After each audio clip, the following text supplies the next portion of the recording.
በሕይወት ውስጥ አትችልም የሚል ቃል ደጋግመህ ሰምተህ ይሆናል።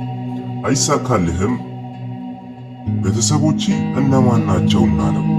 ከየት ተነስተህ የት ልትደርስ የሚሉ ጥያቄዎች በዙሪያዬ ታጥፈው ይሆናል።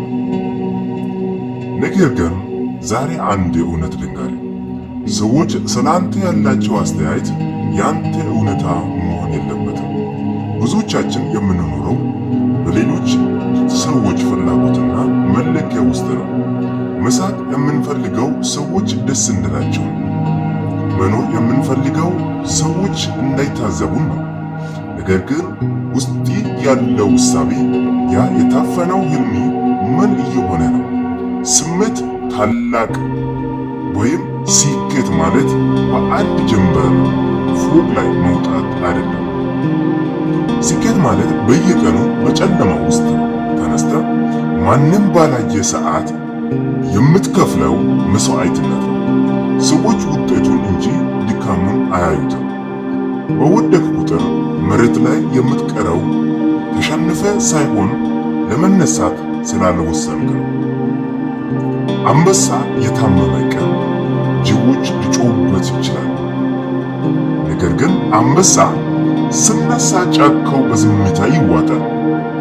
አንተም ዛሬ በችግር ውስጥ ብትሆን፣ ዛሬ ኪሲ ባዶ ቢሆን፣ ዛሬ ሰዎች ቢያፈዙብህ፣ ይህ የታሪኬ ማጠቃለያ ሳይሆን የድሌ መጀመሪያ መሆኑን እወቅ።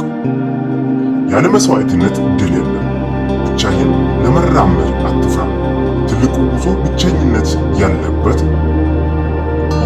ትልቁ ጉዞ ብቸኝነት አለበት። ንስር ወደ ሰማይ ሲወጣ የሚበረው ብቻው። ብዙ ሰዎች በሕይወት እንዲኖሩ ትፈልግ ይሆን፣ ነገር ግን ወደ ራእይ ስትገሰገስ አብሮ የማይቆሙ ሰዎችን ለማጣት አትጨነቅ። ምክንያቱም አንዳንዶች በሕይወቴ ውስጥ የሚመጡት ወይም እንደ ትምህርት እንጂ እንደ ዘላቂ ጓደኛ አይደለም። ጊዜን አታባክን። ጊዜ ማለት ሕይወት ነው። ዛሬ የምታባክናት እያንዳንዱ ሰከንድ ነገ የምትቆጭባት ትልቅ ሀብት ናት። ሰበብ ማቅረብ መንግስት አልረዳኝም፣ ቤተሰቦቼ ድሃ ናቸው ማለት የለህም የሚሉ የሰነፎች ማጠቃለያ ናቸው። ካለህበት ተነስ፣ ባለህ አቅም ጀምር። መንገዱ በሂደት ግልጽ ይሆንልሃል።